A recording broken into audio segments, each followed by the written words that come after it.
ఛత్రపతి శివాజీ మహారాజ్ స్వరాజ్యం ధర్మస్థాపన కోసం ఎన్నో పోరాటాలు చేశారని శివాజీ సేన నాయకులు జంగ ప్రభాకర్ రెడ్డి పేర్కొన్నారు. ముస్తాబాద్ మండలంలోని ఛత్రపతి శివాజీ జయంతి వేడుకలను బజరంగ్ దళ్, ఛత్రపతి సేన, హిందూ సేన నాయకుల ఆధ్వర్యంలో ఘనంగా నిర్వహించారు. అనంతరం చిప్పలపల్లి గ్రామంలో ఛత్రపతి శివాజీ సేన సమితి ఆధ్వర్యంలో విగ్రహ వ్యవస్థాపకులు జంగ ప్రభాకర్ రెడ్డి ఆధ్వర్యంలో ఛత్రపతి శివాజీ జయంతిని పురస్కరించుకుని శివాజీ విగ్రహానికి పూలమాలలు వేసి మాజీ ప్రజాప్రతినిధులు, నాయకులు శివాజీ వీరత్వాన్ని కొనియాడారు. ఈ కార్యక్రమంలో మాజీ సర్పంచులు గాడిచెర్ల దేవయ్య, తాడెపు జ్యోతి, ఎల్లం, గాడిచెర్ల రామచంద్రం, జంగ ప్రభాకర్, సుద్దాల రాజయ్య, సుద్దాల అన్నయ్య, గాడిచెర్ల కిషన్, కొమ్మటి రాజమల్లు, కొమ్మటి శ్రీనివాస్, పోతారం సతీష్, బజరంగ్ దళ్, బీజేపీ, టీఆర్ఎస్ కార్యకర్తలు, శివాజీ అభిమానులు పాల్గొన్నారు.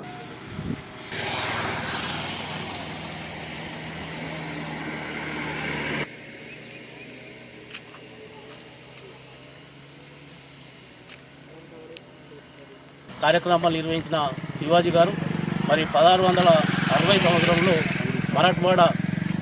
హిందూ మరాఠవాడ సామ్రాజ్యాన్ని స్థాపించే దిశలో ముందుకెళ్తున్న తరుణంలో మహారాజుగా పట్టాభిషేకం చేసి వారిని కొనియాడిన మహారాష్ట్ర సమాజం మరి అదే స్ఫూర్తితోని మరి ఇప్పుడున్న మన మధ్యలో వారి శివాజీ గారి విగ్రహాలను పెట్టుకొని వారి స్ఫూర్తిని కొనసాగే విధంగా యువకులకు కూడా ఎప్పటికప్పుడు ముందు వాళ్ళని తెలియజేస్తూ మరి ఇంత మంచి ఒక చరిత్ర కలిగిన మహనీయుని జయంతి రోజు మరి ప్రభుత్వాలు కూడా ఒక జాతీయ సెలవు దినంగా ప్రకటించాలి. మరి ఈరోజు కేంద్ర ప్రభుత్వంలో ఉన్న బండి సంజయ్ గారు కూడా దీని మీద దృష్టి పెట్టి జాతీయ సెలవు దినంగా ప్రకటించే విధంగా ముందు సెలవు తీసుకోవాలని తెలియజేస్తూ నాకు ఈ అవకాశం ఇచ్చిన యువకులందరికీ కూడా నమస్కారం తెలియజేస్తా ఉన్నాను. చిప్పలపల్లి గ్రామంలో ఛత్రపతి శివాజీ సేన ఆధ్వర్యంలో ఛత్రపతి శివాజీ జన్మదిన వేడుకలు జరుపుకున్నాము. ఛత్రపతి శివాజీ గారు తన చిన్న ఏటనే మన హిందూ సామ్రాజ్యాల మీద దండెత్తుతున్న మొఘల్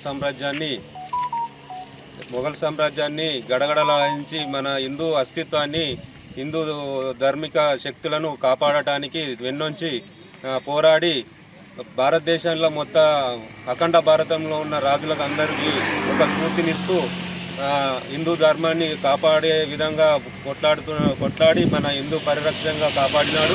అందుకే హిందూ సామ్రాట్గా పేరు తెచ్చి యావత్తు అఖండ భారత్లో ఉన్న చక్రవర్తులందరూ ఈ హిందూ ధర్మాన్ని కాపాడే ఏకైక వీరుడిగా కొనియాడుతూ ఛత్రపతి అనే బిరుదుతో సత్కరించి అతనికి ఎనలేని విధముగా కొనియాడి భారతదేశంలోని ప్రతి ఒక్క విలేజ్లో ఈ రకంగా విగ్రహాలు పెట్టే స్థాయికి ఎదిగిండ్రు. కాబట్టి ప్రతి ఒక్కరూ హిందువులు గౌరవించదగ్గ విషయం ఇది. మన అస్తిత్వాన్ని కాపాడుకోవడానికి మన ధర్మాన్ని కాపాడుకోవడం కొరకు ప్రతి ఒక్కరూ కృషి చేయాలని, ఛాయశక్తుల కొట్లాడి మనము ఐకమత్యంగా ఉండాలని కోరుచున్నాను.